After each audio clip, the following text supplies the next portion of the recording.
Hello, everybody. Welcome to Beyond BMR. I'm your host, Bigfoot, Michigan Rob. We have a great show in store for you today.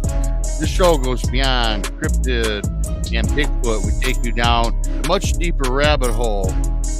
We take on subjects beyond our very own realms and realities. We look at strange phenomena and the unexplained, such as time travel, alien and UFO existence, strange hauntings, and mysteries, as well as the paranormal. We focus on how all of these rabbit holes come full circle. Tonight, you got me, you got Tex. We're going to do something a little different tonight. We're going to break down a couple encounters that I had received over the weekend that were broadcast. We're going to take a look at them. We're also going to talk about the weird and strange strangeness that happened on our shows this week, as well as what Tex has got planned next week in Brown Springs. Subscribe to Texas Front Porch, TEX apostrophe S on YouTube, and of course, Bigfoot, Michigan Rob on YouTube as well as all of our platforms across YouTube. If you like our content, the Super Chat's open. Yes, the Super Chat is open. You can find us on Odyssey Radio as well as KPNL Radio. Thank you to the lovely Selene out in Oregon for that. So please subscribe. Check out the Serial Papers with Jason McLean, BMR and Variety on YouTube, as well as the Blondes and Booze podcast. Also, the lineups are Mondays, there's Texas Front Porch, 7:30 in the East. Tuesdays is Van Buren Variety, 8 o'clock in the East. Also, on Jason, that's Tuesdays. And Tuesdays, is Van Buren Variety, 8 o'clock in the East. Start over, Rob. Start over. Beyond BMR, 9 o'clock in the East. Jason does something called Mysterious Library on Untold Radio AM at 10 o'clock in the East. Also, Wednesdays, Jason McLean Questions Everything, 9 in the East. Thursdays, Brunch with Bigfoot, Michigan Rob is at 1 o'clock in the East. Followed by the Blondes and Booze Paranormal Podcast at 9 in the East on Thursday. If you can't get enough of the booze, they bring the woo on Friday at 9 o'clock in the East. And don't forget our friend Jessica Jones on Spaced Out Radio.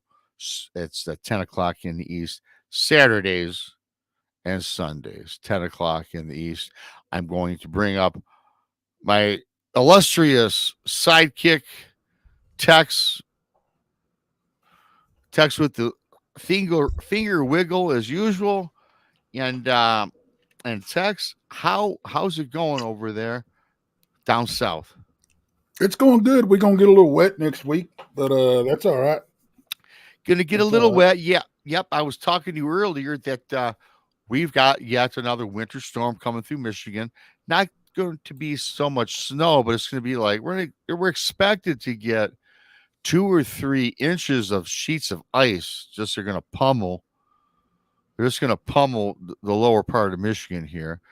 So what I had to do, Tex, is I ran up to the local Lowe's Hardware and I got some of that heat or that ice melt for my driveway and surrounding areas.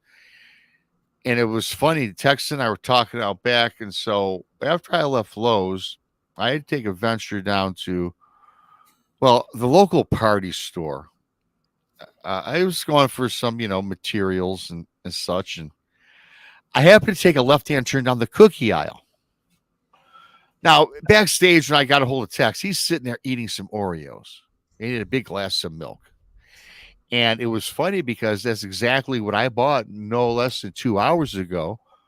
I bought a big pack, Tex, and I rifled through 2 rows of Oreos. I drank a half gallon of milk. I dunked them. I saturated them with milk. I even took the Oreo and I did everything as a kid. First time I had them in years. And I got to tell you, I feasted, and that was the best Oreo I've had forever. Well, I'm a big Oreo fan, and I love the fact that when you dip them in enough, dip them in enough, you get the Oreo flavored milk and everything. You got the whole package going. Now I didn't kill 2 rows out of a full package out like Rob Oh, did, but Tex, I did, and I was trying to. I'm trying to be good. I'm trying to be good because typically over the winter I pack on a couple extra pounds. So I cut back on, my eating, drinking, all these other things. And boy, I broke it down. I said, you know what? I've been doing good. I busted them out, and here we are. And then I must have been psychic. That must be Blondes and Booze Paranormal Podcast. Robbie must be. I think that's probably Krista. yeah, Yeah, I guess I am psychic. But yeah, I foresaw what Tex had, and I think because of that, Tex, we have a great show. This show's gonna be a little different, Tex, as I was talking backstage. Shows like Texas Front Porch were kind of driven by a guest, which we're kind of doing. We're going to move more into maybe a platform where all of us sit around and talk about topics, which is very cool. In fact, next week you're going to be live again in Brown Springs, so we'll be broadcasting from there next Monday on Texas Front Porch. Go check it out. So that'll be a great show. Me and Brandy will be driving that one, and then Brunch with Bigfoot Rob is kind of predicated on guests, and Beyond BMR to an extent too has been a guest-driven show. But I thought that for today's show, I've been doing, as a lot of people know, I do those subscriber encounter stories, those emailer encounter stories, and I'm not going to read them. You can find them on the channel and go check them out. A lot of you do. There's a couple that I'd like to break down to start the show, and then maybe we can move into some of the events that have taken place during the rest of the shows. We've had these balloons over the United States. We've had, is it alien? Is it UFO?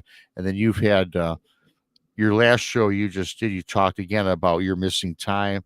There was a lot of things, and of course with Jason's show, that's a panel show. Next week we'll be talking about the Nephilim for about 4 weeks. So I thought it'd be cool if me and you just sit back and we just kicked it. And if yeah, anybody in the audience has got any questions on some of these encounters we're going to bring up and as we go on, I think it'd be a good deal. What do you think? yeah. I'm down for it, man. If y'all got it, and be sure if you've got any questions or comments or whatever, put them in all caps so we don't miss them. And I'll be doing that tonight. I'll be highlighting them, and then second half of the show Yeah, we're breeding that up. Yeah, we don't do that too much on this show, but with me and Tex, we're going to talk some things. And of course, we always love you guys. You guys are the best. Jason always says it. I say it. Tex says it. The girls say it. From the booze, we have the greatest audience, the greatest people in chat, and also the greatest audience in general. Not a lot of people participate in chat, but we can tell by our analytics that we've got a great following, and we appreciate that. And again, our super chat's open. Anybody cares to donate, that's great. But more importantly, like we always say, is share us out, help us grow and hit our goals throughout this new year coming up. Well, I'll tell you what, we talk a little, we talk off air. We talk a lot about the audience, Yeah, we do. and the one thing that really stands out to us, and the if you look, you can look at shows that have 2 or 3 times the amount of subscribers that we have.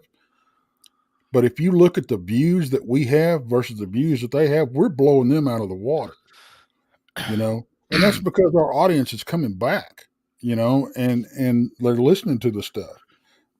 And I think, honestly, I think it's because we interact with them, because they have such great questions and great comments, that I You just, know, I just, No, well they do, and I think interaction that we do have with our audience is important. And I even go out of my way. I do my best, and I think a lot of people out there know this. I will look at the comments, and I always try to respond yep. because without the people. Oh wow, well, Well, thank you so much. Be kind, love you. thank you very much. Be kind starts to show off with lovely $20 super chat. Let's start it off on the right foot. And be kind is tremendous. And right there, Tex, we're talking about a lady Yep. who's a valued audience member. She also provides more value than just that, because I'm not going to get into it. It's a personal matter, but Be Kind does some things about for us behind the scenes that I am appreciative of. And I know Tex, you are as well. Yeah. She's doing some stuff for me, and it's y'all. She can tell you if she wants to. I'm Yep. not going to let the cat out of the bag, but I'll leave that up to her. But I can't thank her enough for what she's been doing, and it's just awesome. Yeah, she's an awesome woman. I've spoken with her on several things. And another one I am going to, since we're on the subject, Lily Pond. She's a moderator. Lily Pond, I know I seen you out there. I want to appreciate you because you do a great job in the as a chat room moderator. She puts out links when we have guests on. She promotes our show, and she does a great Oh, job. Not that our other moderators do not, but Be Kind and Lily Pond do stand in the forefront for me, and I want to give them special mention today because I appreciate your hard work. And if you are a moderator, it's not that I don't appreciate you, but those are the two that help drive our chat room, and I do appreciate it. yeah. Since she did mention it, I'll go into what she's doing. All the encounters that are on my show are on the channel Texas Front Porch. Um, she's transcribing those for me, Oh, and sweet. what I'm going to do is I'm going to put together a book with all the encounters and stuff. And um, I'm also writing. Of course, many of you know. Some of you might not know. I'm writing a book right now, and it's a fictional story, but it's the whole life story of a character in a short story that I wrote Okay. and narrated. We kind of did a little series of three of those. Jason did one, I did one, and Rob did one. And I'd like to have. Now I don't. It'd be cool if we could get the girls to do one and Bob to do one, and everybody get that. Those I think those would be cool. Yeah, But they are cool. Yeah, they're very cool stories. If you guys haven't seen them, you have to go back to the archives on Texas Front Porch and find them there. And with that being said, and again, we got I could name a whole host of great people. Everybody in chat's just superlative, and our other moderators that have joined us and have been with us for some time now, and we do appreciate that. We do, and because without you guys, moderators aside, without the people in chat and that watch the shows long after the shows are over, that's why we do what we do. Certainly, we enjoy doing this because Tex and I and the rest of our group love doing this. But mhm. it's really rewarding when we do get an outpouring of great job, a pat on the back here and again. I don't care if you give money or not. The fact that you share us out and watch is what drives me to do the Oh yeah, best that I can possibly be, Tex. So, oh yeah, no doubt. And it's that kind of support is you can't put a price on it. no, You know, absolutely. because don't get me wrong, super chats are awesome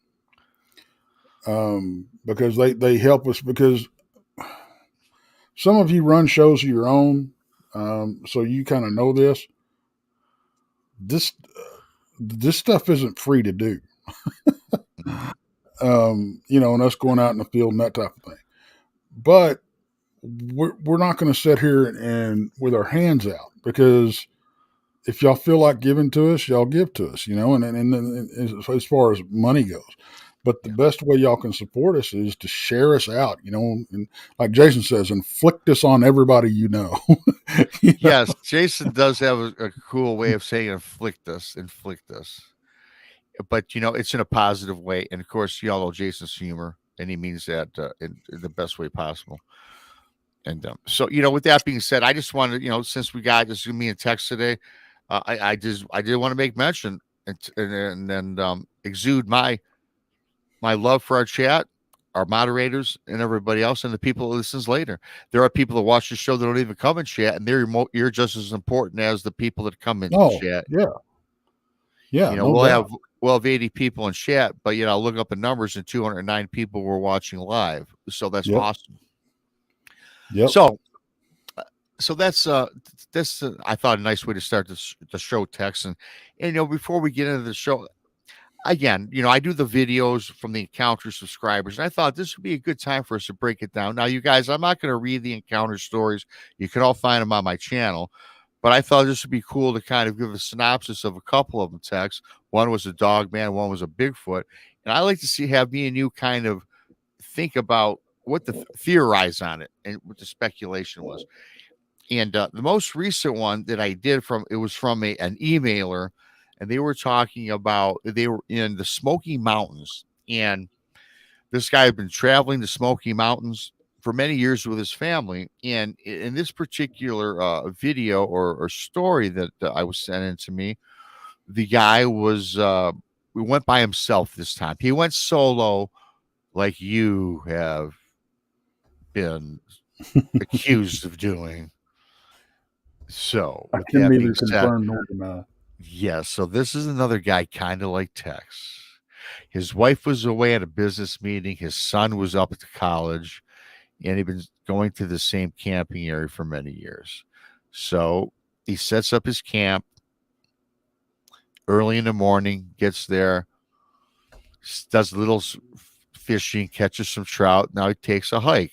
Now he is in the mountains, and he went on one of the more difficult trails, Tex, and everyone listening, and he is proceeding upwards on this trail. So it was kind of tiring. He said in the email text, he says he's maybe at 2,100 feet.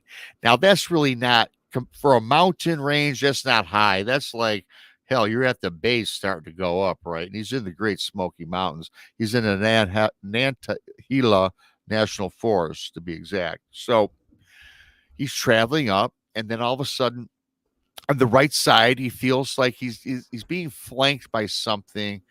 He doesn't know what it is, but he just got that odd sense, Texas. Something was in the wood line following him. We've all heard these stories before. Right.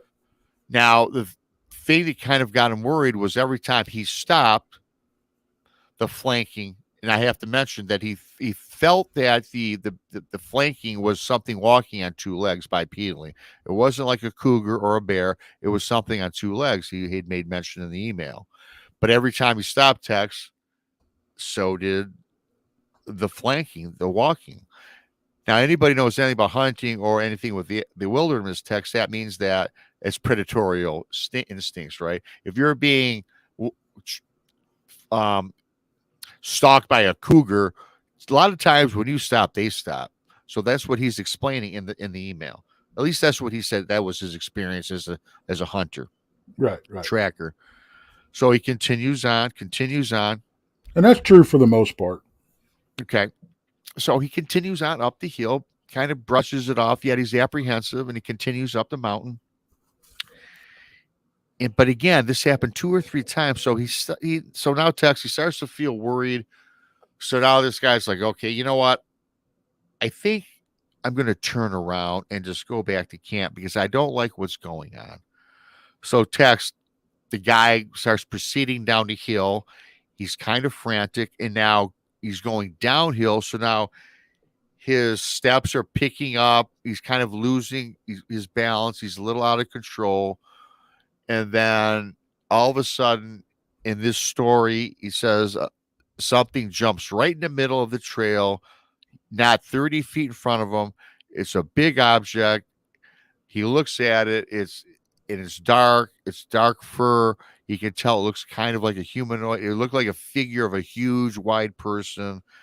So he now loses it, and he loses his balance, and he starts to spiral down this mountainside. Again, it's not falling off the mountain, everybody, but he was on a steep slope, and he tumbles. He loses consciousness.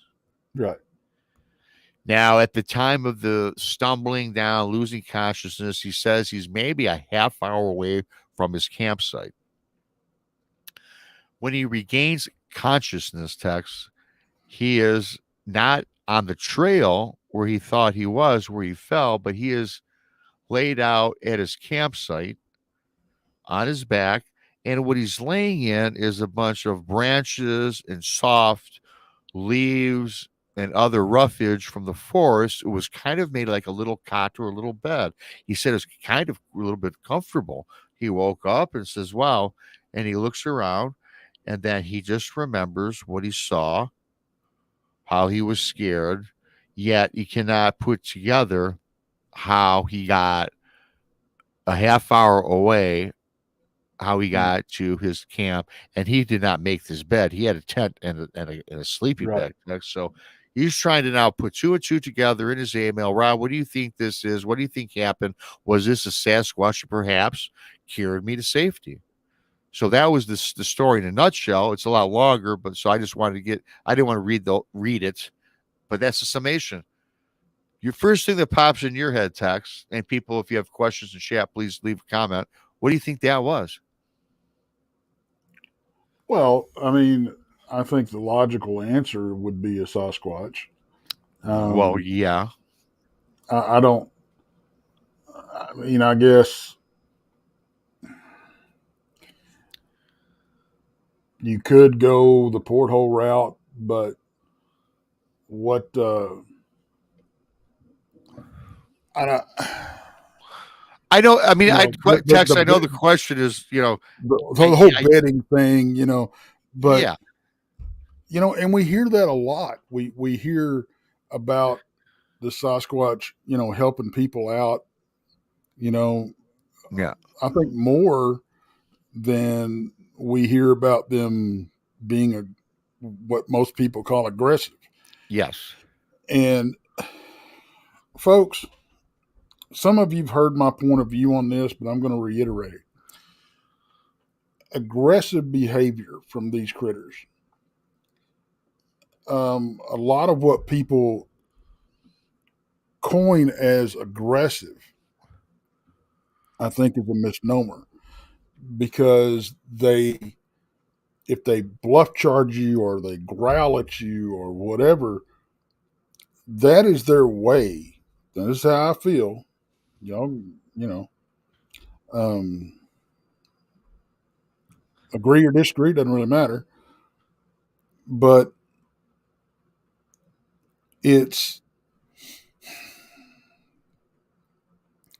I feel it's their way from keeping the encounter from escalating. It's their warning. They're not being aggressive. They're trying to keep from getting aggressive. You know.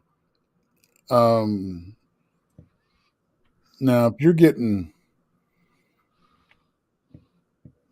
snatched up in the middle of the night or whatever, or you're getting trees knocked over around your camp and stuff, that's a little more aggressive. But we hear a lot more, I think, of the non-aggressive cut behavior than we do aggressive. I don't view these things as monsters of the woods, because if they were true monster,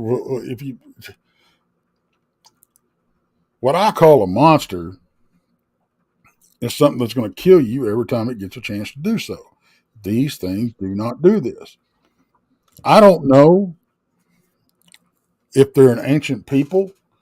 I have a feeling that they are, but I can't say for sure. I've never walked up and had a conversation with one.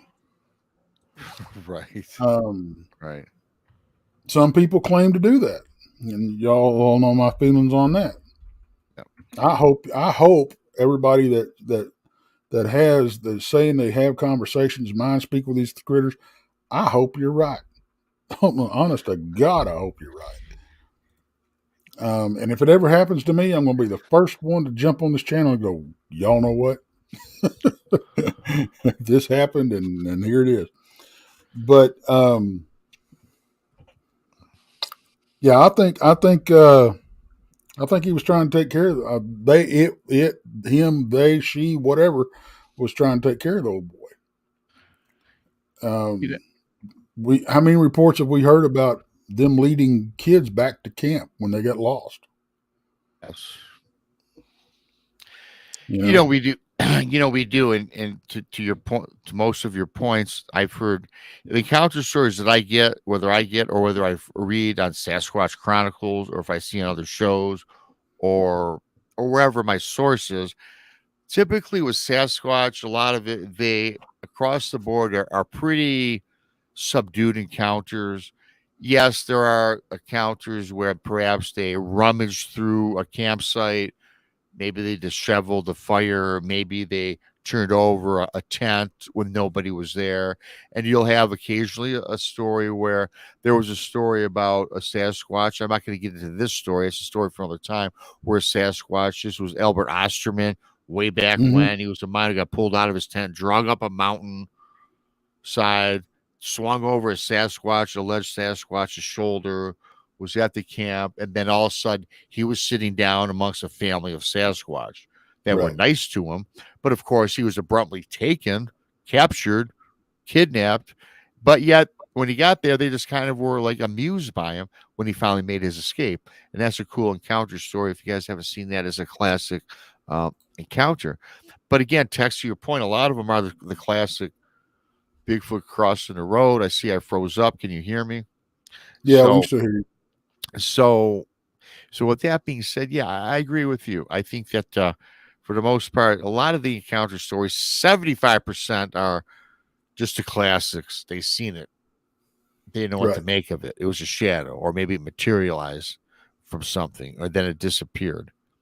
So that's where I think we're at. And this is bugging me that I'm frozen. As long as you can still hear me, that's cool, I guess. So So that's that story. And that was a pretty basic one to start the show out with. And I have another one, and after this we can move on. But this is your thought. This is a little more, I think, scary, a little different. Of course, this is about the dog man. And this is something that I had put out there. It was from Indiana. It was a state park in Indiana. And there was a park where the the actual the family, they took their RV up, and they also trailered their horses along with them. And there was a place where you could actually ride your horses through the trail. So the family got there bright and early one day. They took their horse out on the trail and they rode. Now, prior to getting though Tex to the trail, it was just, it smelled all sorts of scat. I mean, it was just they figured it was all horse manure. Uh, Thank you, Donnie Cho. Um, okay, again, got to reverberate back. It was horse manure, a big smell, a foul smell. So they get on their horses and they get out on the trail ahead. Now they see all this scat on the trail ahead. In fact, the person that led the father got off his horse with his son because they were trackers and hunters, and they noticed that it was horse scat. But then they also noticed some other scat that seemed to be over. It was bigger than it would look. They thought it looked like their dog's scat from home, but a lot hmm larger. So they move on. They go about their day, and they spend an hour or two on the trail. Then they get back. Well, it was the husband, his wife, and the son. The husband was riding one horse with his wife on the back, so they were two. They were both two people on one horse, and the son. So really briefly, the husband went back to the RV and dropped off his wife at the RV, and then it was a minute of minutes. Then him and his son went back to settle to put the horses back away in the trailer that was provided for them at the camp. As the husband and son were coming back, the wife is out there waving her hands. You guys got to come quickly to the RV. Now, Tex, all around the RV and everyone listening, there was oversized prints.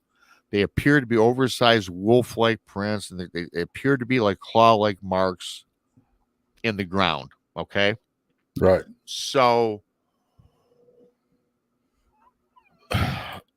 I'm gonna call this guy John just instead of saying husband and wife all the time. John, the husband, thought they were unusual. The son thought they were unusual, so he went back to the main camp to get a hold of a DNR person or a forest ranger. Well, everybody happened to be gone for the evening. There was one ranger, but he was a couple miles out. So John says, "Well, you know what? I can wait till morning." So they get back to camp. They all settle in for bed for the night. When all of a sudden they hear in the distance their horses are kind of screaming and yelling. And the horses are probably stalled 25 yards away. And then they thought they heard a strange howl. They get up, they look. John gets out of the RV. And again, mind you, earlier there was all these tracks around the RV, kind of look wolf like or oversized dog or wolf prints. And then he notices that the trailer where one of the horses were, they were called was open. In fact, the hinge was ripped off, and he sees something darting into the forest. Something again on two legs, but he can't make it out. John says he lost it. He had a shotgun with him. He fired into the wood line, which was kind of a mistake because he got in trouble later with the authorities. Mm-hmm. But he gets into the trail, and his horse had in his hind quarters had been slashed and was bleeding. And he looked, and there was three claw-like marks that literally cut into the hindquarters of the horse, and he was bleeding. He frantically told his son to go get some bandages or something from the RV, but of course, John cannot apply this because the horse is bucking, so it was very dangerous. So he let him go. He calls he gets now the park rangers and the sheriff. They get to the site and they see the horse, and they took John aside and they had told John to please don't make mention of this. And the owner and the park administrator said, "Look, we will cover all of your expenses for any damage done to your horse, your RV. We'll pay for everything. You'll pay for your entire trip if you keep this silent." So Tex, they went through, and again, this is a longer story than if you read it. I read it; it's 19 minutes long on the channel, Right. but I'm trying to just cut to the chase here. Boom! Possible attack from a creature. Possible dog man. Park rangers, the sheriff tell this guy, please don't make mention. They offer payment. They leave. They agree. They get home. Text a day later. A government official came to this person's house with, again, a representative of this national park in Indiana and kind of told them in a not so nice way to don't ever mention this about our park or release this. Yeah, So that was the story. And then I'm going to leave it at that, man. well, number one, when they from everything that I've heard, Yes. I've never had anybody approach me like this, Okay. but who knows, it may happen. Um, they a lot of times they use a very passive aggressive, Okay. Yes. telling people that, not how to tell people when not to talk about things, and it's Rob is going all over the place. He don't know where he's going. Um, Can you still hear me? yeah, yeah. Okay. You may want to bounce out and come back in, Rob. Yeah. Why don't you continue up, John? John. That's the name of the guy in the story text. I'll be right back. All right, You can hold it down. but again, even with dogmen, and don't get me wrong, folks, these things are terrifying, just because because of the way they look, and I mean, it's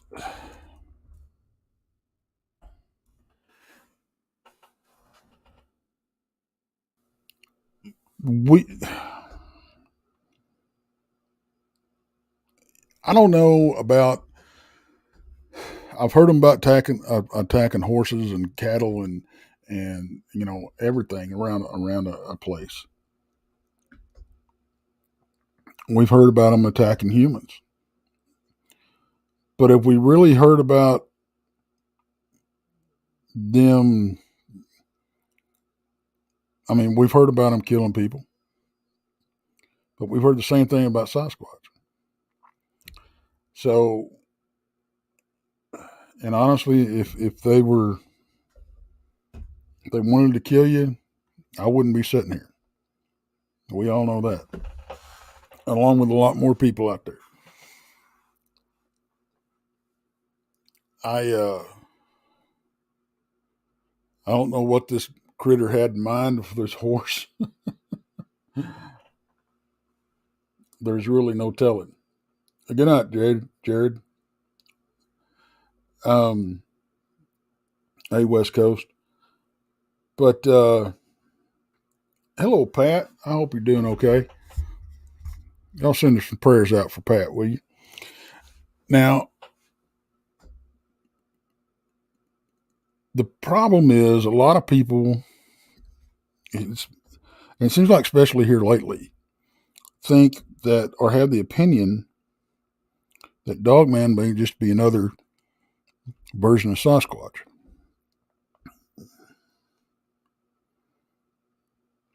I'm not of that opinion. I've seen both. There's distinct differences. The way they move, the way they look.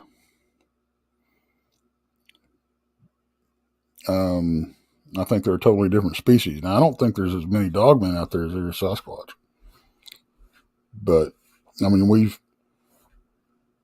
seen purported evidence of, little Sasquatches running around. Very, very few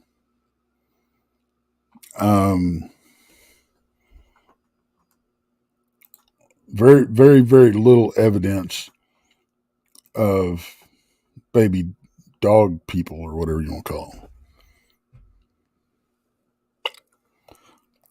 Some people claim they have it. I haven't seen anything definitive yet. Honestly, the best picture of dog man or whatever being a smaller one actually came out of Brown Spring Cemetery, and but I'm not so sure that it's a physical creature that was caught. It's laying on a grave, and you can see the ears and the head and everything, but it's laying down on a grave. I'm not too sure if it just wasn't a dog, or if it was a spirit dog or whatever. But I know when like I said, when these people are approached by the men in black or however you want to call them, a lot of times they will use a very passive aggressive approach, but they make sure and they get their point across. Yeah, everybody, I'm sorry about that. Like I said, I had this ice storm coming through, and yeah, it happens every time we have bad weather, Tex. And of course, I missed. Of course, I told the story, and I missed everything that you just commented. But yeah, we're talking black and men. From what I just gathered, you're talking about an ABC agency, right? That approached this couple after the fact, correct? Right. Okay. And so your thoughts again, I hate to have you reiterate, come just to catch me up a little bit, but you think that yes, Well, I was just going over the fact. I was just going over the fact that we've heard dogmen being aggressive and killing animals and stuff like that, but I don't think they are. They do. I don't think they're. Again, I don't think they're inherently evil. A lot of people won't share that point of view, and that's fine. But if they were just there and wanted to kill us every time they saw us, I, for one, wouldn't be sitting here talking, or therefore, for that matter of fact, a lot of other people. But these I'm not totally convinced that we're not dealing with damn werewolves. I'm trying to figure out the difference because just because they ain't wearing clothes don't mean nothing, you know. But we have had reports of, you know, quote unquote dog men being seen wearing clothes. But we've Yes. also got the same reports of from, you know, Sasquatch. So it what do you do with all that information? You know, it leads us right back to I don't know. You You know, know, you know, yeah, I don't either. But here's the thing that I found really interesting about that last story that I just told. For those of you joining late, go check it out. It's pretty cool. It's very insightful. But what I really it helps really corroborate the story because text. I told you, and I always say this, that I believe all people's stories. When I do an encounter story on the channel, for 99% of them, I read text, right, and I just let the right? audience decide what they decide, and for the most part, people enjoy them. But I got a lot of comments back on this particular story about this state park in Indiana. I had several comments made to me on Facebook and several made to me in the comments in the video section. Were saying, Rob, we have heard all sorts of weird things about this state park. They themselves, a couple commenters or from the audience had made mention Mm-hmm. they heard yells and screams of werewolves or dogmen from this Right. same park. They've been there themselves and they've seen similar footprints or tracks around their camping area. And it was the biggest response that I've ever gotten. I've done like 40 of these now, but it has to be the biggest response I've gotten from people corroborating this family story, which made me really beg the question that yeah, the government does know about this, the park does know about this. That's why they try to hush these people up by offering compensation for their trip, offering compensation for the damage done to their horse. So it Yep. leads me to believe this was a true story, and not only that, that the government and these national parks are covering something up. Bart not only just put out a piece on his channel about these creatures in our national parks and forests. Is a very good story on YouTube that he presented, and I listened to that kind of right after I put out that story. And a lot of these things, Tex, they're not just circumstantial. It's not hearsay. These things are happening. Yeah, they are, and that's the one thing that we cannot ignore is that okay. Let's just play the law of averages here. Thousands of people, they're not all lying. If you take just 1% of it as truth, it is still truth. These things still it amounts to the same thing. These things still exist. You know what are they? Hell, I don't know. I've got some comments from a few people in here that I can't wait to address because, and I'm not. I'm going to ask some questions, but I need to have him back on the show when I want to ask these questions. But um, because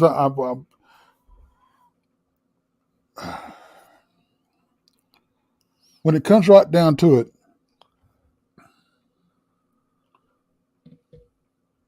we don't know what these creatures are.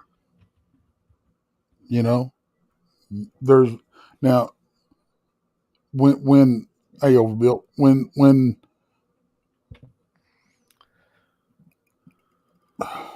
people when people say, well, they're this, they're that, they're this. If you can tell me how you know that they're this or that, but not the reason that you believe that they're this or that, because there's a big difference Yep. in believing and knowing. And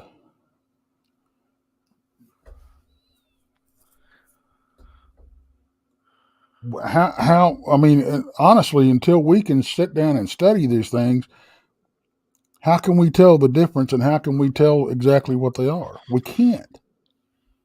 Yeah, we can't tell what they are. You know, people that research can tell you, give you an idea. Text with your research, you can give an idea. From what I've experienced, I can give an idea. From the many people I've spoken with over the 2 years, I can give an idea. But my thing too is this, and again, there's things out there, whether they're Right. cryptids or paranormal or whatever. And I'm going to ask the basic question here: these government, whoever this ABC was, they Right. blatantly went out of their way to tell these people to shut up or something might happen to you. That's kind of what I got from the email from this guy. And I guess the obvious question is, if these park officials know about this, they don't want it. They don't want to broadcast or advertise, because it comes down to what, Text? They don't care about the life of these people. It's about the almighty dollar. And that to me isn't right. Because as soon as these And I agree. parks get this out there, Text, are you going to bring your family there? After hearing about a family's horse getting slashed, about strange sounds from the woods, oversized footprints that appear to be a wolf. And by the way, in Indiana, there are no wolves in Indiana, at least not in this part of town. I could say that about Michigan, but they're all up north. They're not where I live, and they're certainly not in this part of Indiana. Well, I'll tell you this: you're asking the wrong person. I know what's out there, and I still take my family out there. Okay, um, Well, but but again, we all know Tex. Again, Tex, you do this research for your most of your life, and I get you. But what about the average guy that's not into Bigfoot research or dogman research, and they happen to take their family and this happens? You think they're going to go back if they're not a researcher? I doubt it. Right. I've and how many reports have encounters that we've gotten? You know, how many people have we talked to that I'm never going back out in the woods again? I'm never going camping again. I'm never doing this again. I'm never going fishing again. And y'all have heard me say this before. That breaks my heart. You know, the late great Kerry Arnold, um, his encounter. You know, he didn't go back out for years, and you know he finally got back into doing it, but it took him a long time. Um, I, when I had my first encounter, it took me a long time, but I went back out and you know did the same thing that I was doing. And I always say it wasn't because I was some badass or anything. I was lucky. I just dealt with it for some reason. I don't know. Um, you can call it divine intervention, I guess. I mean, Yeah. I don't, and you know, I'm gonna, and people, I'm highlighting your comments. Don't think we're ignoring them. We're gonna get to them because there are some great ones out there that I want to address. Um, and like I said, I'm not attacking anybody's research. I'm not attacking anybody's viewpoints. It's we're all allowed to have them, and what you're going to get is mine. You know, mine and Rob's. And the thing about it is,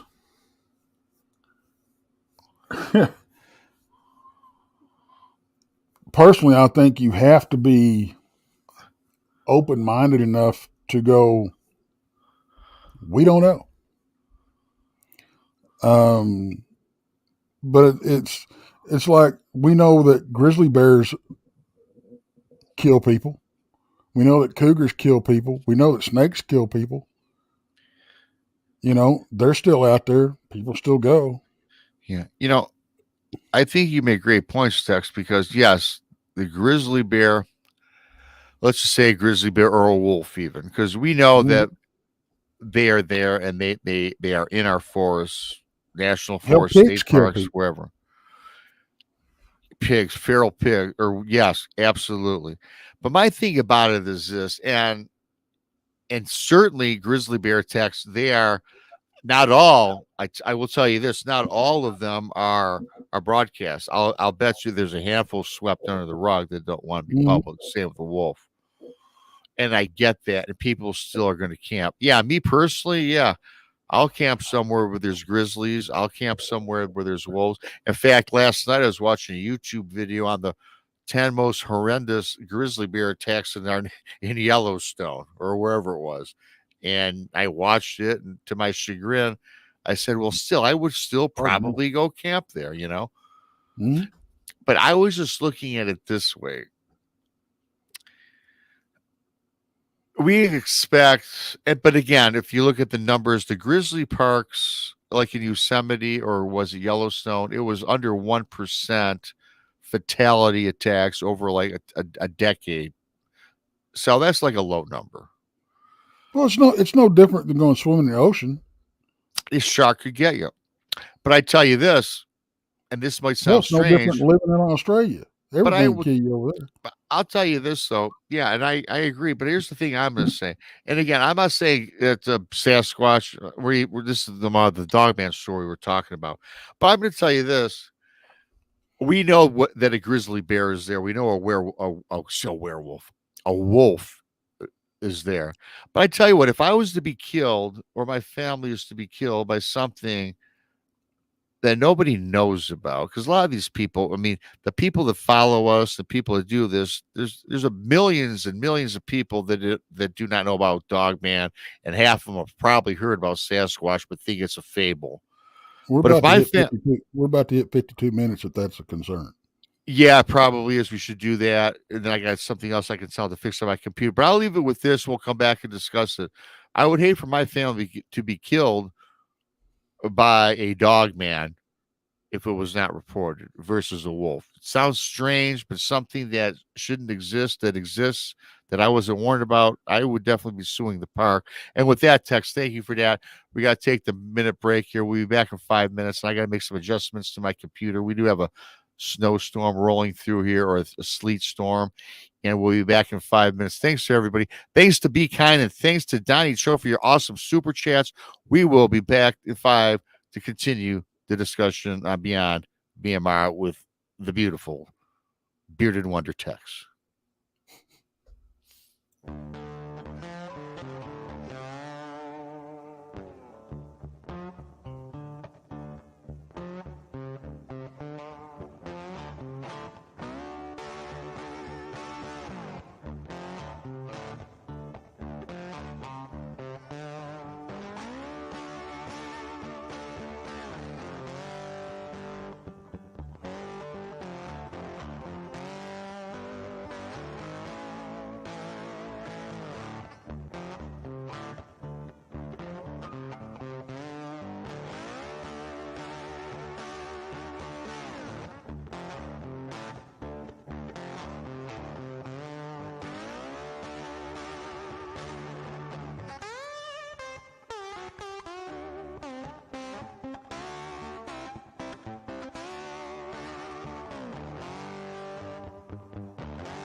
Four minutes to go, folks.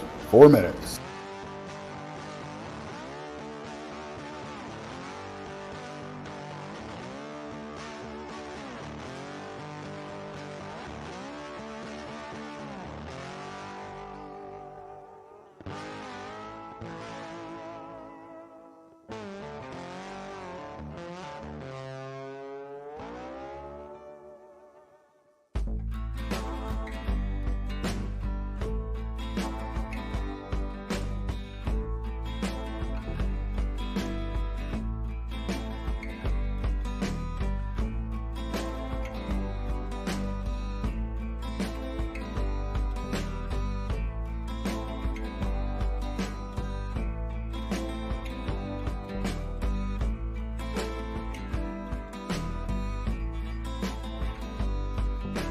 Three minutes. We're almost there.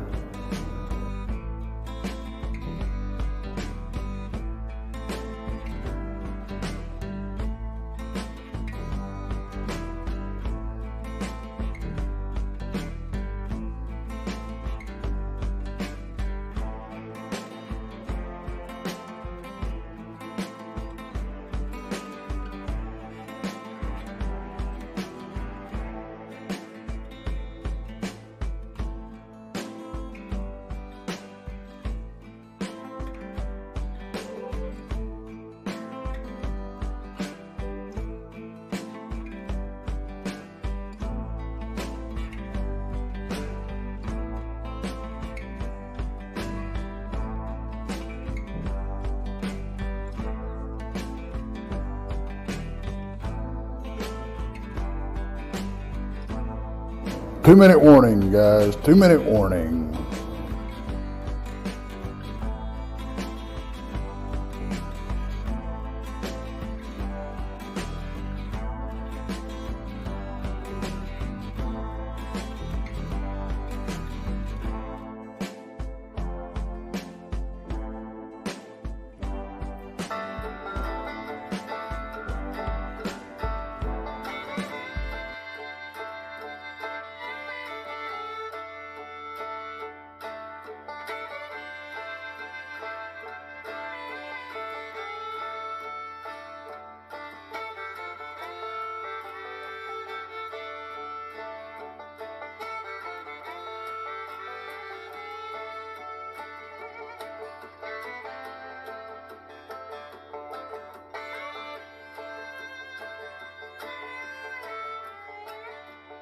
One minute. 1 minute.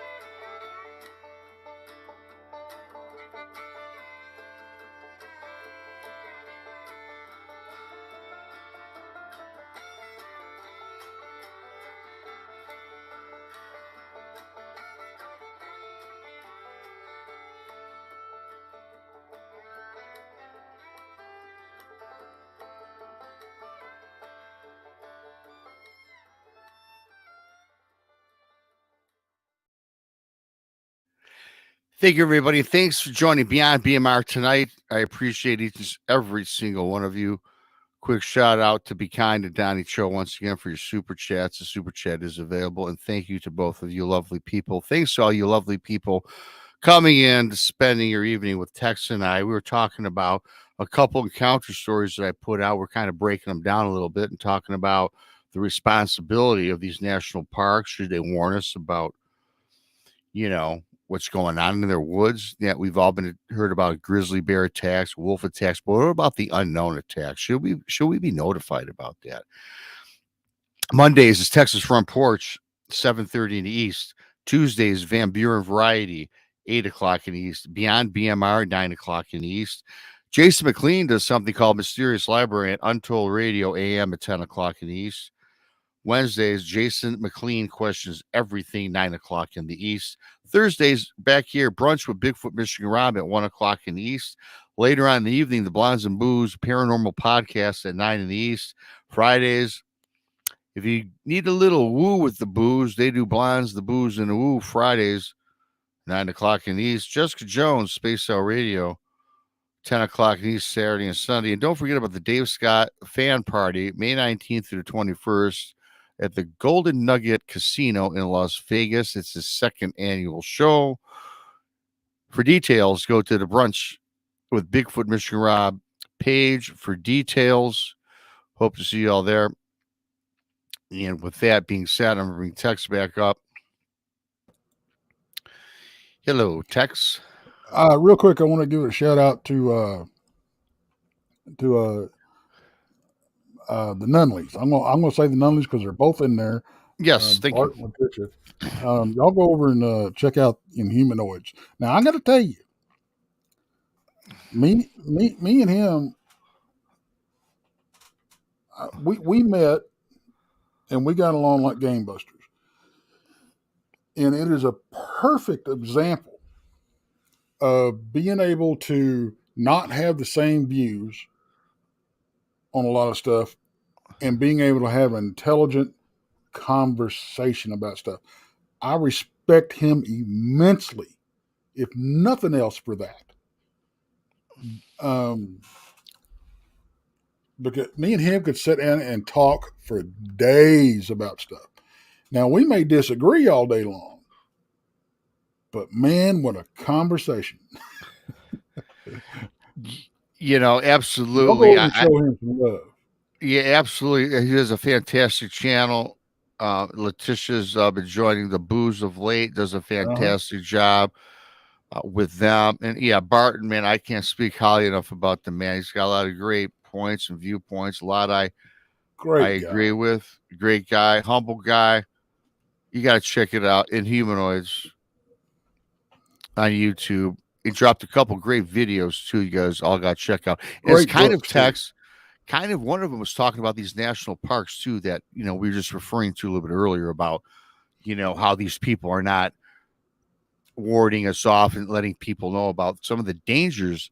And again, as I said earlier, we know about grizzly bears, we know about wolves, but what about these things out there that we should be made aware of, like the last story that we talked about, Tex, and Well, again, it, okay, I'm gonna tell you my thoughts on what would happen. Okay. yeah, absolutely.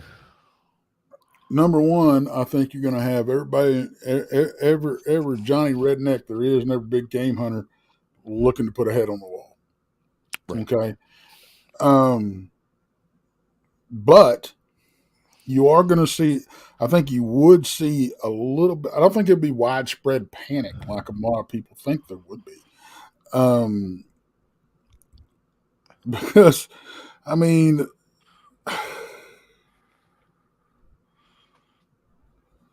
look at how people react when there's a serial killer on the loose. There's still people wandering around the streets, you know, and they're, trust me, these folks are more evil than anything else we got out there. Um, People still swim in the ocean.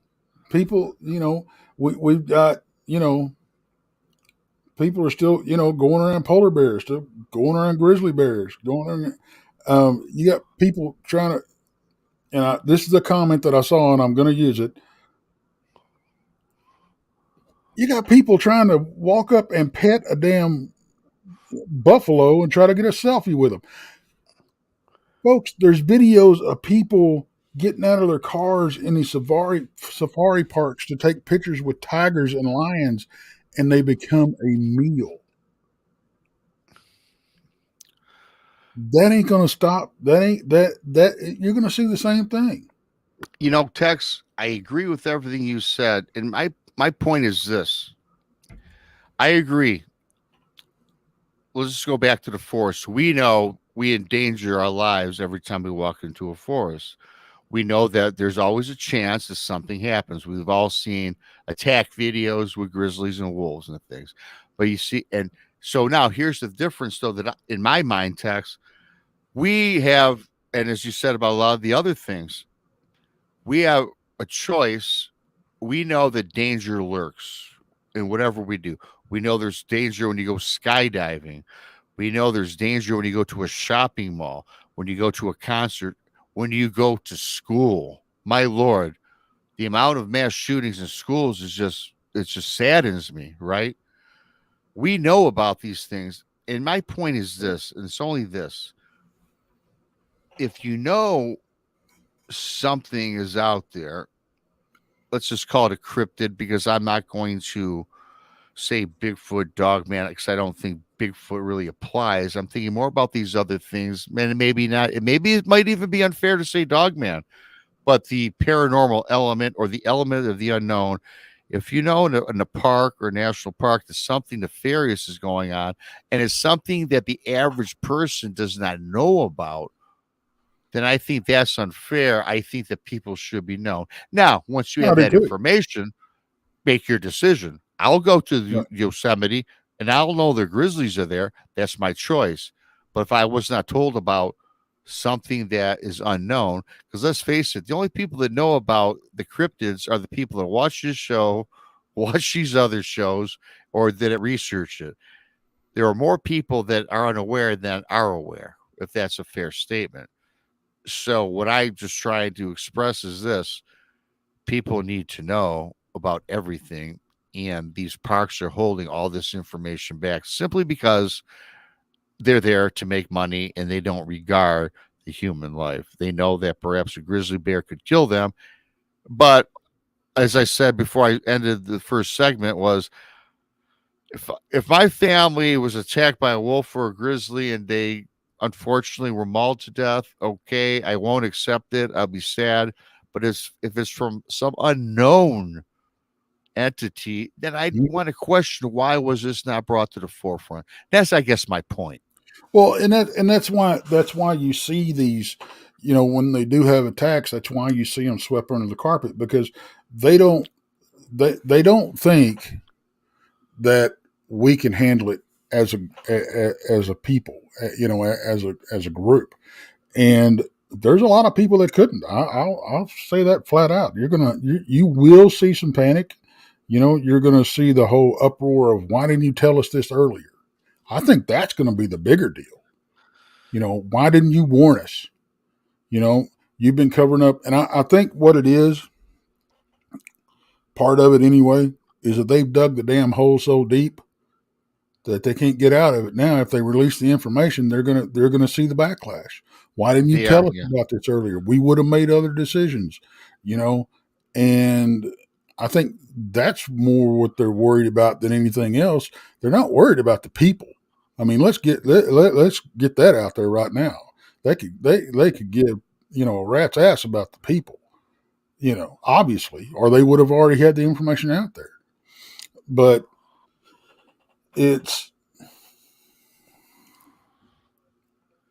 I've had conversations. We've had conversations about, it's the well, you said earlier, it's the almighty dollar. I think it's went past that. I think it's went past the whole shutting down the logging industry. So I think it's went past all that. I think it is they do not want to face the backlash from the public that they would get. They don't have that on their face. Yeah, exactly. I mean, they're half-assed dealing with it with the UFO situation. Oh yeah, another fiasco. That almost is probably worse than the cryptids. I mean, I'm not as versed in that field as this, but yeah, that's and see, one day it's an unidentified, it's a UAP, which I still call UFO. Then all of a sudden, oh my God, it was they had the big governmental. It was on CNN or whatever you watch on TV. The government was talking about, hey, yes, these are UFOs. We can't identify them. Then, like text a couple months ago, they say, it was drones. Yeah. They totally refracted from what they admitted to prior. So they have their hands up their ass, excuse me. Oh, yeah, they do. I mean, it's like I said, they've dug their damn hole so deep they can't get out of it now. But I think the dam's going to break eventually. And I don't think it probably won't be, one of the researchers that does it. It's going to be, somebody drops one of these things in the middle of the Super Bowl halftime show, says, here, look at this, explain this, something like that. But it,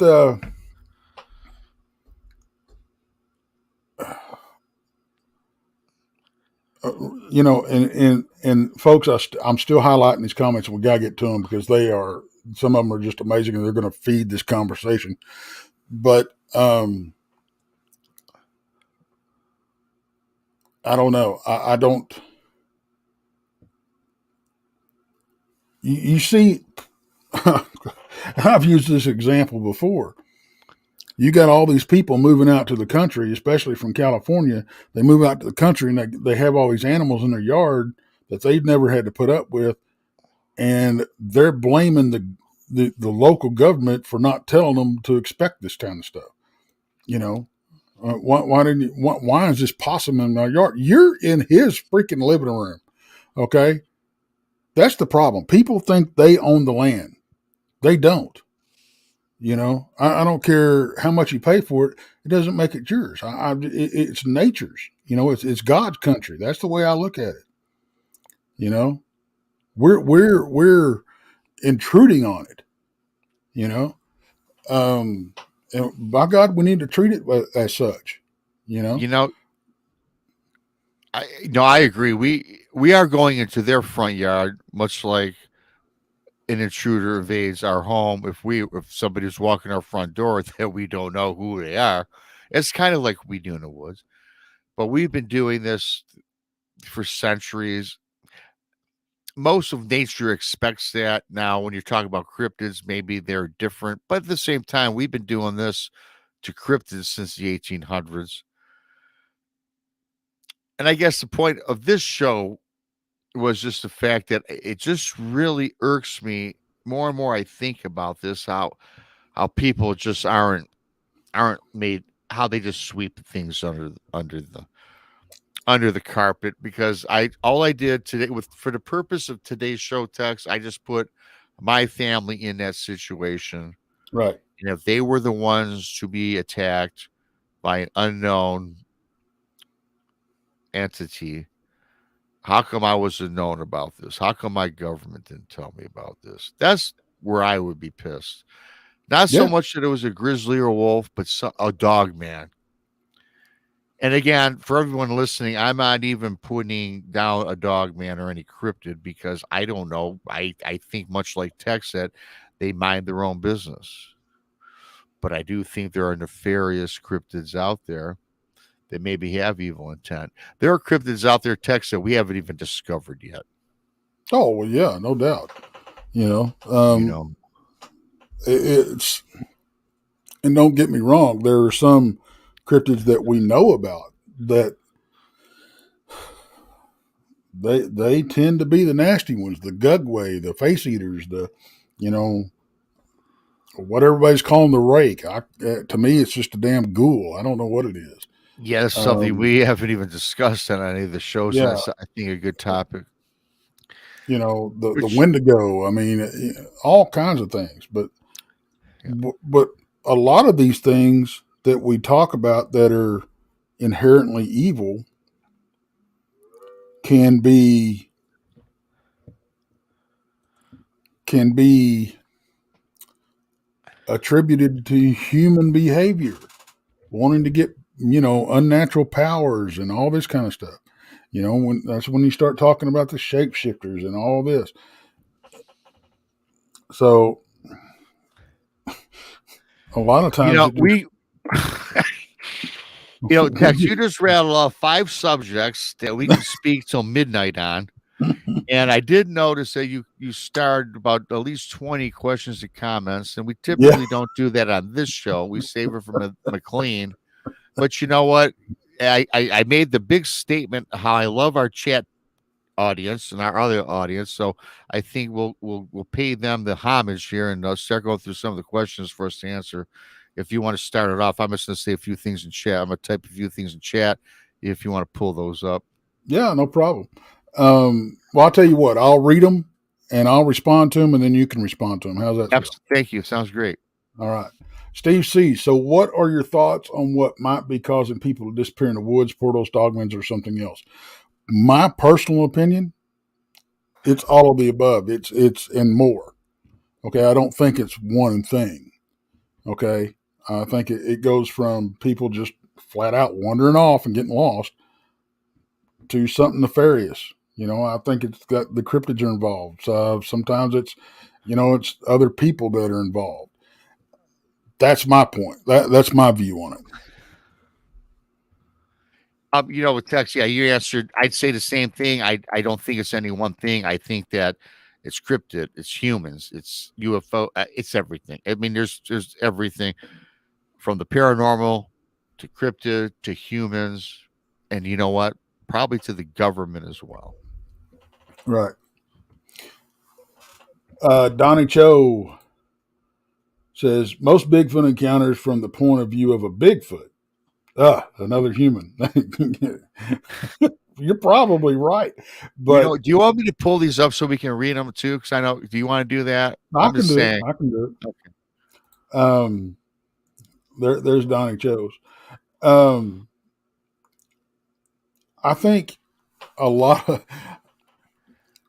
I think there are some that definitely have that viewpoint on God, get out of my living room type thing. Um, Nobody told me you were in, we were having company. Get out of here. I'm trying to Right. watch the game type thing. Um, but they're freaking curious, Yeah. and they will come in and watch your camp and throw rocks at you, you throw pebbles at just to jack with you. And the more you ignore them, the closer they come in, the more crap they do.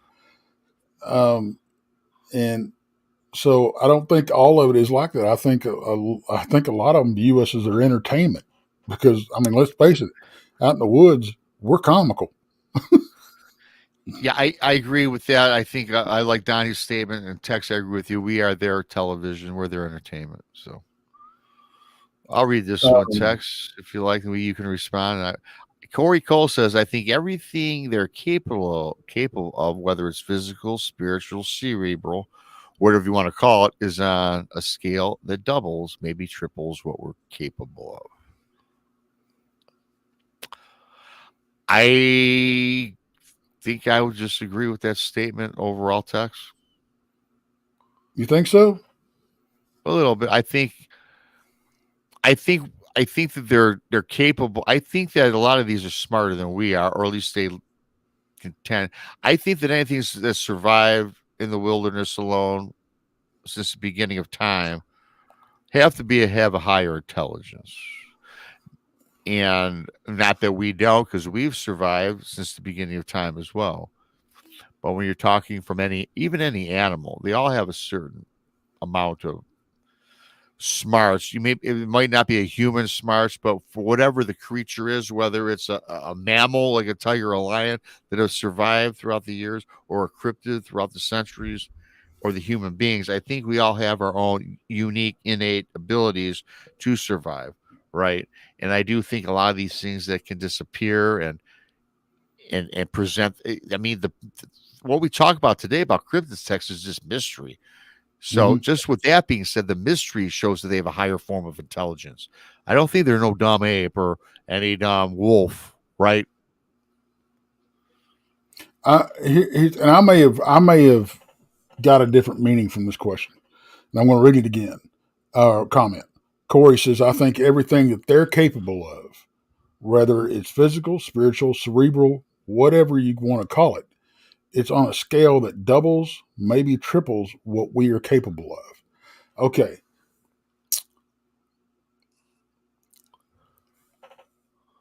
I agree with him because, but it comes with a caveat, and that is in their environment, they definitely have the advantage. Um, they, and if I'm just talking about the physical aspect, because I personally am on the fence of them being spiritual and whatever. But and I'm sorry, I'm not trying to piss anybody off. That's just my viewpoint on it. I think what we're talking about are physical creatures, and if we're keeping it to that, I think that they are a lot more capable in their environment than we are.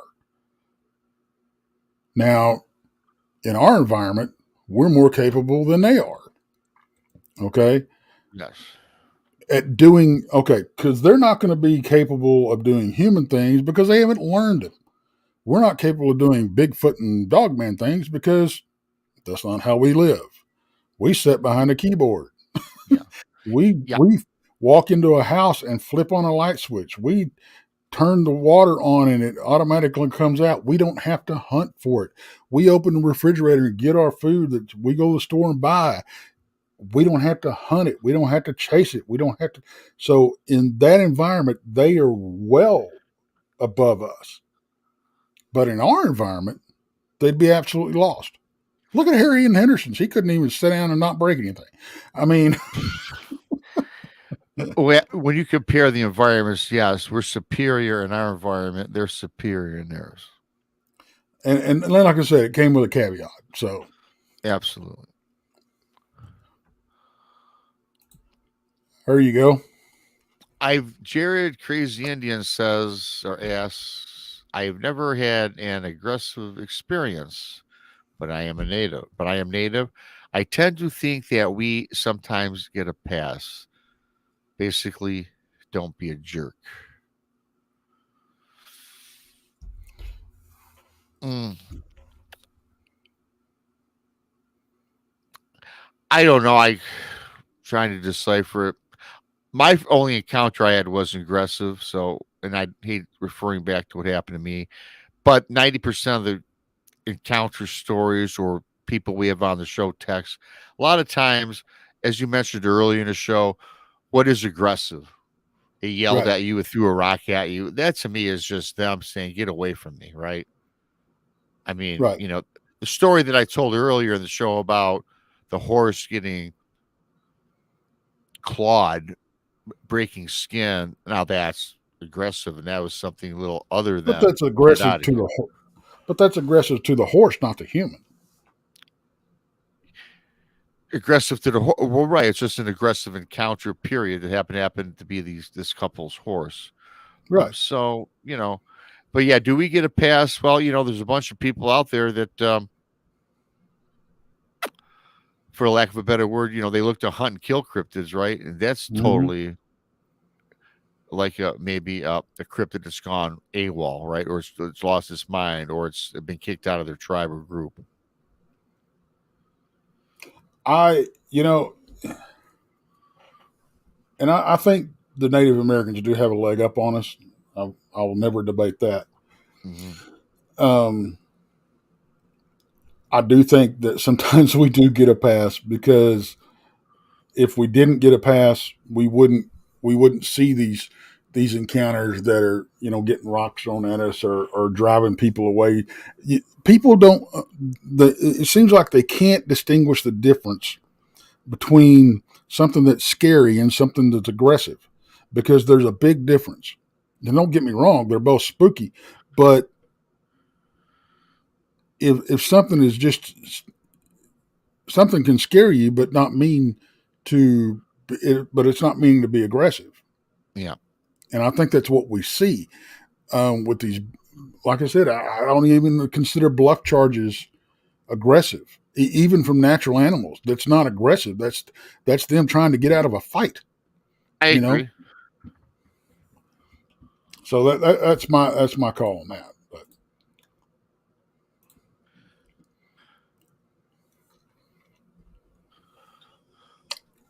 Riker S, S, Riker accounts accounts rendered say if you shoot them, it gives them license to be aggressive and terrorize or kill. Um, hey, you shoot at me. I mean, you shoot at I'm. anybody. I'm You going to shoot back. You know, Yep, me too. Agreed. I'm shooting back. Shoot at me. I'm shooting back. yeah.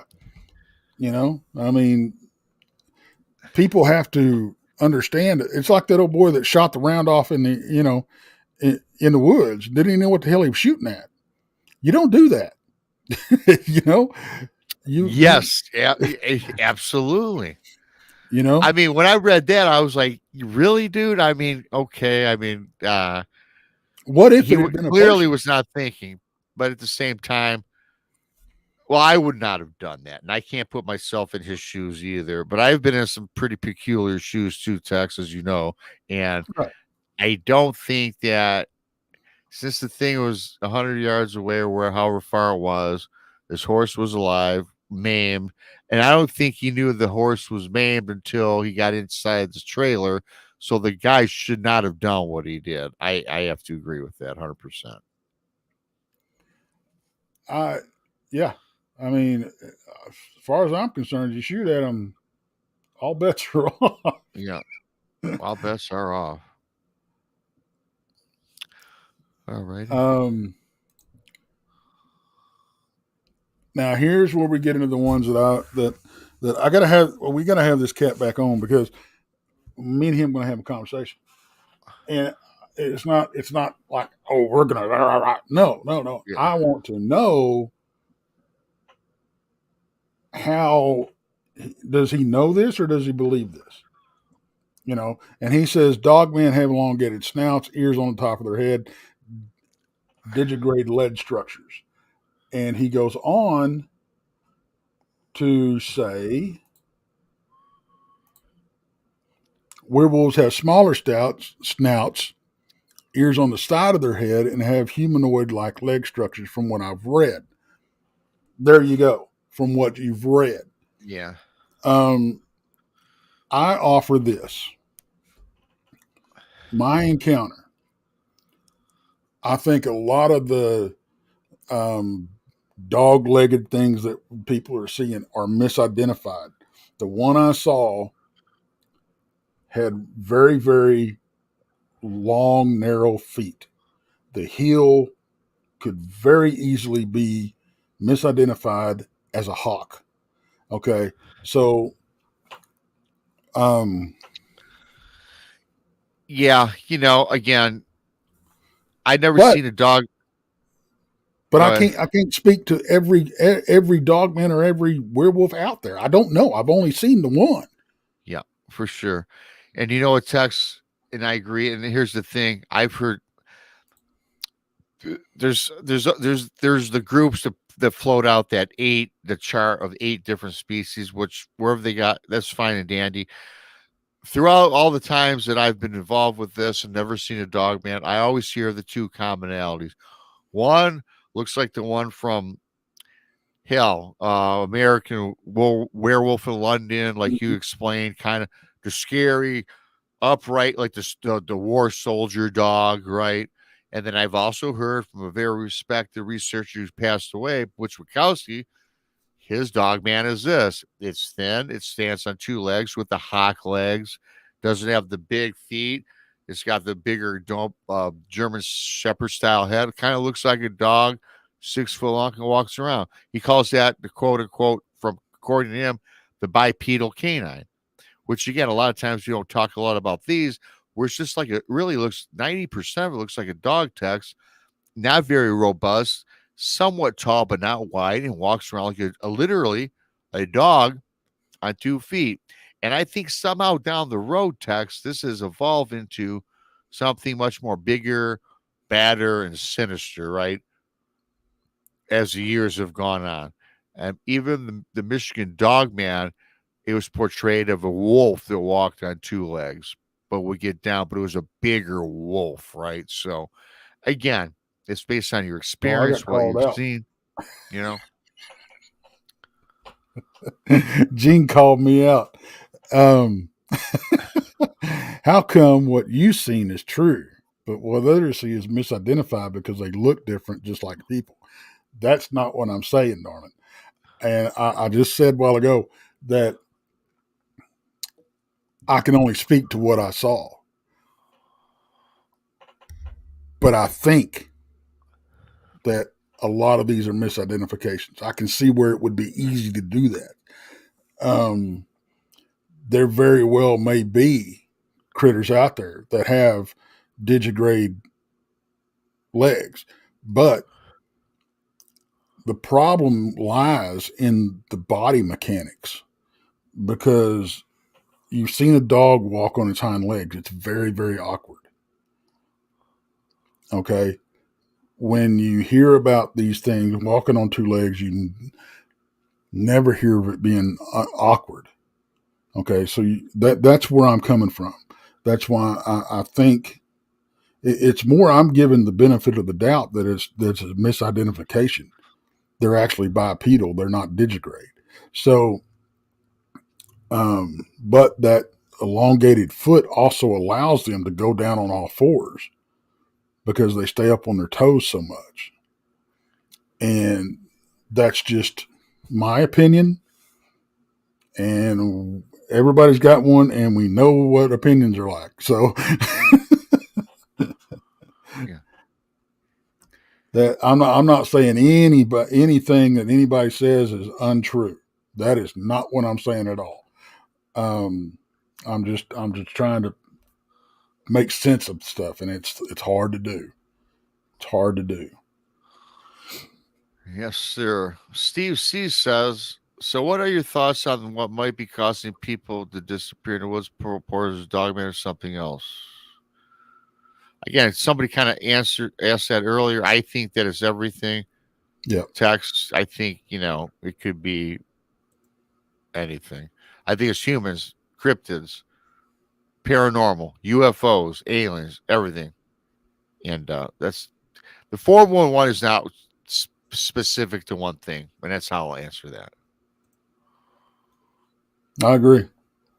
I think, the whole 411 phenomenon is just a big Santa's bag of stuff. I really do. Well, here's one from Duke. You can tackle this one first.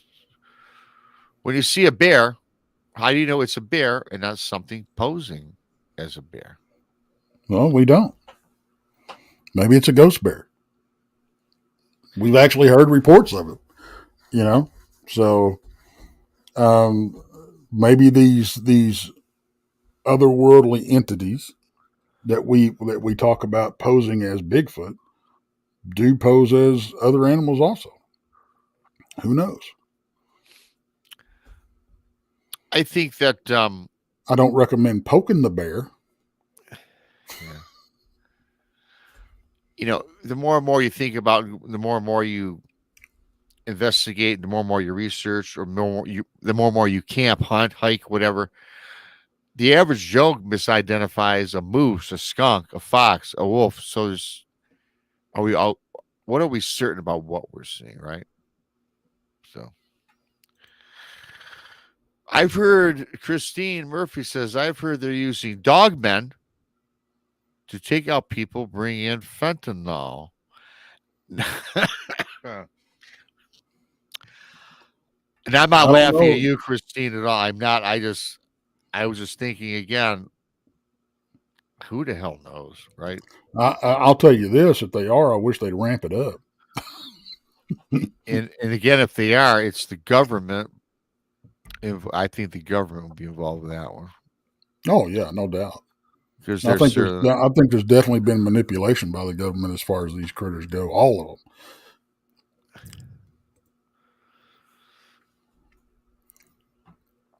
This is my humble opinion. Yeah.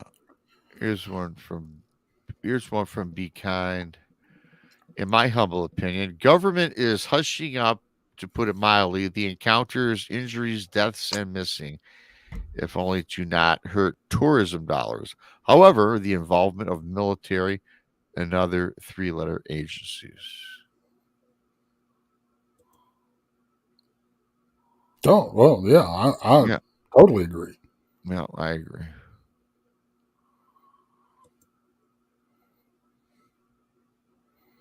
Okay, thanks, Western. Yeah, if you get anybody has any video, pictures, send them to paracryptid encounters at gmail.com. And text. Email's in the doobly-doo.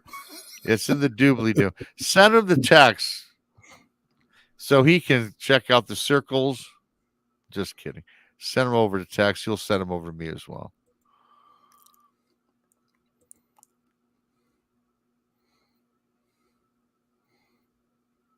Texas Jack says, I really don't think that matters. People walk up to a bison in Yellowstone.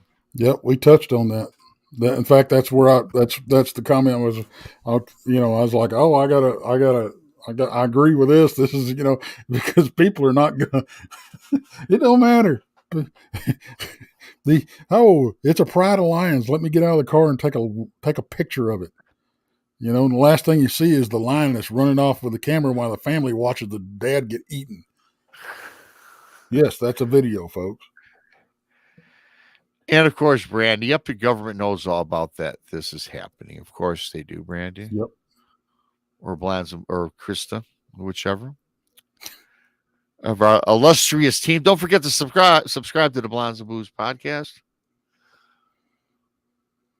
Christine Murphy says she never goes outside at night. A couple of these I'm just breezing through. Yeah, that I'll tell you something that my daddy told me. There ain't nothing there at night that ain't there during the day. And that's not, I mean, they're there, but they don't normally poke their heads out. But, but I don't blame you. I don't blame you because The reason we don't go out at night, or a lot of people don't go out at night, is because we don't have the visual capability to, view our surroundings in a safe, manner that makes us feel safe. You know. And BK kind of retracted or made a statement according to what you were saying a little bit earlier. Texas front porch grew up around Ted Bundy, Zodiac killer, Green River murder, hunting woods, hunting grounds. We all still hitchhiking. Yes, I think we went over that how we see these Yeah. things and we still do it anyway. And the point that I was trying to make earlier is if I'd known, I'd like to know about other things that are not broadcast because we know about all of this stuff and we don't know about what other cryptids are out there doing havoc. So yes, thank you, Be Kind, for that. Um, here's one text. You can go ahead and read that if you like. Amelia says, if these creatures can mind speak, and I believe that to be true, then why can they not convey their intent? Well, according to some, they can. They do. They just obviously can't do it to everybody. Um, Thank you, Amelia. Thank you. And unfortunately, I'm. You can. I don't know what you call it. Mine's gut feeling, being empathetic or sensitive. I don't know. I mean, I get hinky feelings when I go out there, and that's how I judge either to go in or not go in. So maybe that's them conveying their intentions to me in a different way. I don't know. So, like I said, I'm on the fence on all this mind speak stuff. I've, to my knowledge, I've never had it happen to me, and if it does, I'll be the first one to tell you it did.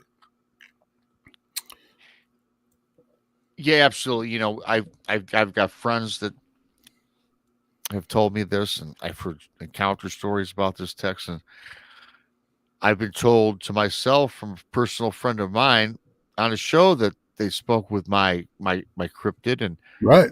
and it's just, and I believe that people are hearing things. Certainly, when I had Robin McCray on, I do believe that she spoke to something. And when I say something, everybody, it's because I'm still, even to this day, I don't think what I saw was a Bigfoot because of just the way it acted. And Robin and I have spoke. We're good friends, and but you know what? She told me things that only I would have known. So I know that something does go on out there. Something does go on out there, which is the thing that until it actually happens to you, you're always gonna be on the fence, right? Right. So I agree. so I tell you what, Tex, you're gonna be doing something this weekend coming up. I like to close out the show with this briefly. You're going to be going back to Brown Springs. You're going to be going back to doing some research. And I think on Monday, myself and the beautiful Brandy once again are going to be monitoring your trail. Yep. You're going to be in a different part of Brown Springs. Are you going to be in the cemetery as well? Or are you going more where you've come across some Sasquatch? Well, we're going to do both. Um, Everybody want me to go back to cemetery, so I'm going to go back to cemetery during the day, and I'll be shooting a video, um, and I'll upload that, and then probably not till I get back, but um, then I will be going to do another live show. Excuse me, from the cemetery on Monday night. So, but we are going to be out there for quite a while. We're hoping to have more of the same activity that we had last time we were out there. That was freaking awesome. Maybe we can bring back some more evidence. But I am going to be taking more video of walking around down in the places along the Red River. Um, so y'all be prepared for that. Now, Yeah. I'm going to tell you, I'm not. You'll see me zoom in if I think I see something. But these videos will not be edited. They will be raw. I'm not going to tear these apart and say, "Oh, I can see eyeballs. I can see this. I can see that." If you can't see it, um, I don't want to try to convince you that you're seeing anything. So, and I hope that makes sense. Um, but yeah, I'm excited about it. Pops is going out with me. Um, uh, Nick is going out with us. Looking forward to meeting him. Spend some time out in the brush with him. Another friend of ours, another friend of mine, Keith, is going with us. I've known him as long as I've known Randy, 30 plus to almost 40 years, I guess. Um, Jason is supposed to make the trip. So yeah, should be a good trip. Looking forward to it. We're gonna get wet, so that's gonna determine on what we can do and what we can't. But Well, I'm going to look forward to sitting back home Monday with Brandy and running the show and watching you once again. And I tell you what, I know most of you saw that a couple 3 weeks ago. Tex, you did a great job. You didn't fall. You dropped the phone just once. But that show, I tell you what, then we did the follow-up show, provided some of the best evidence that I've seen in some time. So I'm hoping that, and you're going to be there a little bit longer. So let's hope yeah, that perhaps we have the same type of results. And if we don't, we don't, because guess what? If it doesn't happen every time you go out, does it? no, it doesn't. I don't think you can expect it to. Now, I will say this, and I've said it before: something, whether it be critter related or paranormal related, something happens every time. So, Yep. um, real quick, I want to thank Amelia, Donnie, and Be Kind for their generous super chats and super Absolutely. stickers. Thank you very much. Please, y'all, don't forget to share us out and hit that thumbs up and leave a comment afterwards. It really helps us out. Really Yes, helps it us does. out. Thank you so much for supporting us, We do. And thank you, Tex. You stole the words from my mouth, getting ready to close this up. That was great. We've been doing this together for 2 years. We know what we're gonna say. guys. And again, I'll just reiterate thank you to everybody. We love you guys supporting us, sharing us out. That's how we grow. We want to continue to grow this and provide the great content. Super chats do go towards helping us expand and get better with our quality of content. We appreciate each and every single one of you. Today is Tuesday night to Wednesday. Jason and I and the great Donnie Cho, we're starting a Nephilim series, and one of our guest panelists, I don't know what day is to be Duke Sullivan. So that's gonna be a great month long dive into the Nephilim. Then Thursday, I got Robbie Rains coming on. He's a researcher in the Bigfoot area, also a team member with D.A. Roberts. He'll be joining Thursday.